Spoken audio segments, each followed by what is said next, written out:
Hey everyone, welcome back to the Academic Medic. I'm Rakhi और आज हम B verbs का लेक्चर 3 पढ़ेंगे। तो चलिए लेट्स गेट स्टार्टेड। आज हम पढ़ेंगे am, is, are in question forms. हमने लास्ट 2 वीडियोस में देखा था कि कैसे am, is, are in positive sentence and negative sentences करते हैं। आज हम देखेंगे कि इन क्वेश्चन फॉर्म कैसे करते हैं। तो आज हम देखते हैं कि दो लोग कन्वर्सेशन कर रहे हैं, मतलब आपस में बातें कर रहे हैं, है ना।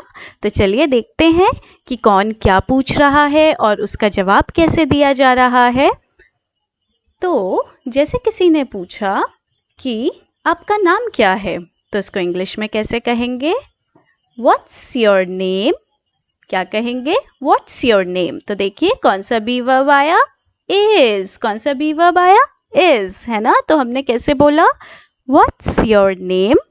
आंसर क्या दिया हमारे कैरेक्टर ने? आंसर दिया सौरभ। क्या नाम है उसका? सौरभ।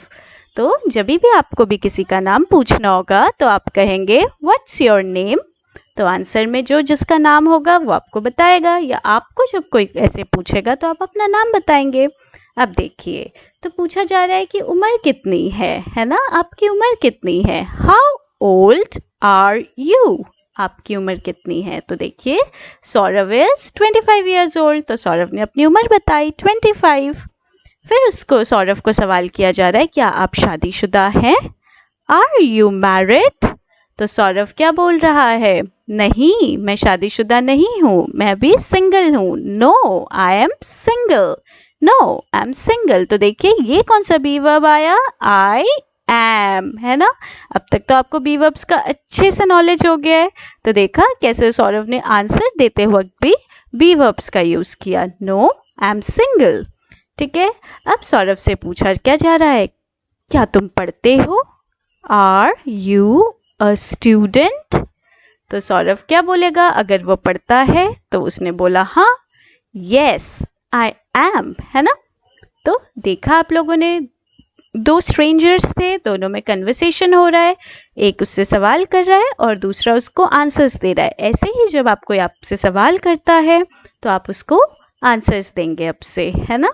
तो चलिए अब देखते हैं कि ये क्वेश्चन भी पॉजिटिव सेंटेंस से कैसे बनता है। लास्ट 2 वीडियोस में हमने पॉजिटिव सेंटेंसेस सीखे। अब हम देखेंगे कि इन्हीं पॉजिटिव जो सेंटेंसेस होते हैं ना, इनसे हम क्वेश्चंस कैसे बनाते हैं। तो देखिए जैसे कि आपने देखा था फर्स्ट वीडियो में ही, हमने कहा था आई एम, है ना। ये नॉर्मल एक पॉजिटिव सेंटेंस है, जैसे आई एम अ स्टूडेंट, है ना। तो क्वेश्चन क्या आएगा? जब आप उसका क्वेश्चन फॉर्मेशन करेंगे तो आप बोलेंगे एम आई। हाँ, तो आप क्या बोलेंगे? एम आई। ठीक है। तो चलिए वैसे ही शी, इट, ये जो है फर्स्ट पर्सन, सेकंड पर्सन, या हम जब किसी एनिमल के बारे में बोलते हैं तो हम इट लगाते हैं, आपको तो ये पता है। तो ही इज था, शी इज था, इट इज था, है ना। तो अब इससे क्वेश्चन कैसे हो जाएगा? Is he, is she, is it, ऐसे करके आप अब क्वेश्चन पूछेंगे। ठीक है। आगे बढ़ते हैं। थर्ड जब आता है वी, यू, दे, इनके साथ हम सेंटेंस फॉर्म में कौन सा बी वर्ब लगाते थे? आर। इनके साथ कौन सा बी वर्ब लगाया जाता था? आर। तो अब उन्हीं से देखिए, उसी बी वर्ब से हम क्वेश्चन कैसे बनाते हैं? Are we, are you, are they, जब किसी से पूछना होता है। तो देखा आप लोगों ने कैसे पॉजिटिव सेंटेंस से भी क्वेश्चन फॉर्म किया जाता है। तो हमने आज एक नई चीज सीखी। इतने दिन हम लोग सेंटेंसेस बनाना और बोलना सीख रहे थे, अब से तो हम क्वेश्चंस भी बना रहे हैं, है ना। तो चलिए आगे बढ़ते हैं। अब देखिए, अब आते हैं आपके लिए कुछ क्वेश्चंस विथ आंसर्स। पहला क्या है? पहला है एम आई लेट। तो कोई लेट हो गया है, वो कहीं पे जा रहा था, तो जब घुसा वो तो उसने पूछा एम आई लेट। तो उसके आंसर में क्या आया? No you are on time. मतलब क्या? नहीं, तुम बिल्कुल टाइम पे हो, यानी कि वो लेट नहीं है ना। नेक्स्ट सेंटेंस देखते हैं, या नेक्स्ट क्वेश्चन देखते हैं, कहना ज्यादा बेटर होता है। चलिए नेक्स्ट क्वेश्चन है is your mother at home. कोई बाहर से आया है, आपसे पूछ रहा है क्या आपकी मम्मा घर पर है? Is your mother at home? तो मान लीजिए आपकी मम्मी बाहर गई हुई है, तो आप क्या बोलेंगे?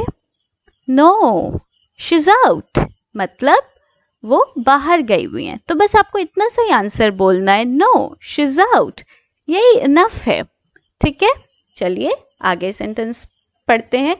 नेक्स्ट है, are your parents at home? देखिए फिर कुछ आप घर में, जैसा होता है ना, बच्चे लोग तो घर में रहते हैं, मम्मा पापा बाहर जाते हैं, तो फिर से कोई लोग घर में आते हैं तो पूछते हैं are your parents at home? तो अब पेरेंट्स के बारे में पूछा है। देखिए हमारे लास्ट क्वेश्चन में सिर्फ मदर के बारे में पूछा था, अब के हमारे क्वेश्चन में पेरेंट्स के बारे में पूछ रहे हैं, मतलब मोर देन वन। तो आप क्या आंसर देंगे? No, they are out. तब था शी इज आउट, क्योंकि सिर्फ मदर के बारे में बात हो रही थी। अब पेरेंट्स के बारे में बात हो रही है तो आप बोलेंगे नो, दे आर आउट, है ना। चलिए नेक्स्ट क्वेश्चन देखते हैं। अब अगला क्वेश्चन बोल रहा है, is it cold in your room? कोई आपसे पूछ रहा है कि क्या आपके रूम में ठंड है?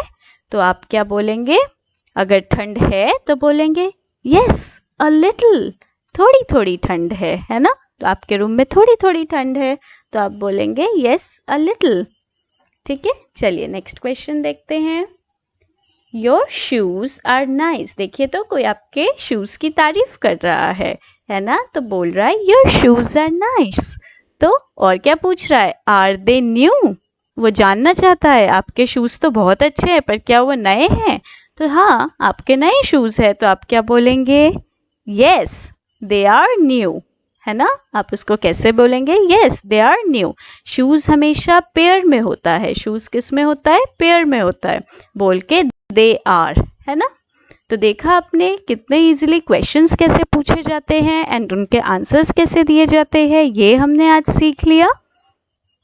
अब कुछ चीजें ऐसी है जिनको करेक्ट फॉर्म में बोलना पड़ता है, तो मैं आपको बताऊंगी उनका सही फॉर्म क्या है और गलत फॉर्म भी क्या है। कुछ लोग होते हैं जो गलत बोल बैठते हैं, गलती कर देते हैं, पर इस वीडियो को देखने के बाद से अब और वो गलती नहीं होगी।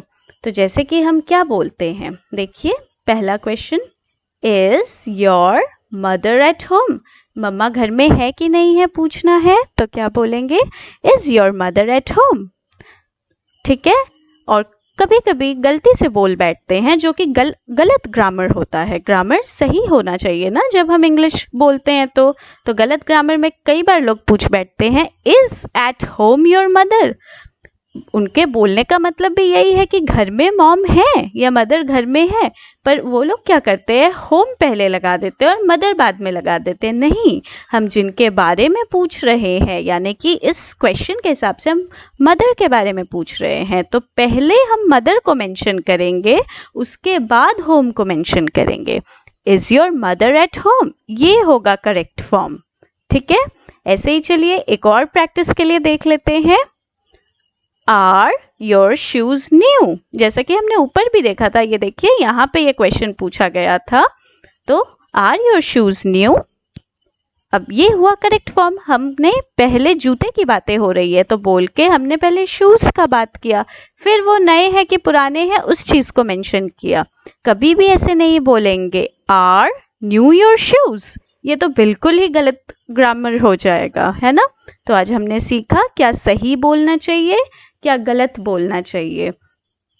तो आज का वीडियो यहीं तक था, छोटा सा वीडियो है। आई होप आप लोगों को पसंद आएगा। अच्छा लगे तो लाइक करना बिल्कुल मत भूलिए, और अगर अभी तक आपने सब्सक्राइब नहीं किया है तो चैनल को सब्सक्राइब कर लीजिए। जल्दी इसी का मैं नेक्स्ट पार्ट आपके लिए लाऊंगी। Thank you so much.